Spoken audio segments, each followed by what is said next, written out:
தேவப்பிள்ளையே, சங்கீதக்காரன் சங்கீதம் 6:8 சொல்லுகிறார், கர்த்தர் என் அழுகையின் சத்தத்தை கேட்டார் என்று சொல்லி.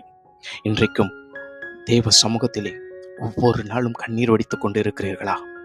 உங்கள் அழுகையை யாரும் பார்க்கவில்லை என்று நினைத்துக் கொண்டிருக்கிறீர்களா?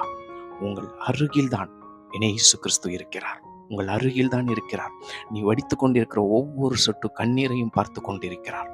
உன் குடும்பத்திற்காக, உன் கணவனுடைய மனந்திருந்தலுக்காக, உன்னுடைய பிள்ளைகளுக்காக, உங்களுடைய வறுமை நீங்குவதற்காக, வேலை இல்லாமல் இருக்கிற எனக்கு வேலை கிடைக்க வேண்டும் என்று சொல்லி, எல்லாராலும் நான் அவமானப்படுத்தப்பட்டு கொண்டிருக்கிறேனே என்று, எல்லா இடத்திலும் என்னை அசிங்கப்படுத்துகிறார்களே என்று கண்ணீர் வடித்துக் கொண்டிருக்கிற உன்னை தான் இயேசு பார்க்கிறார்.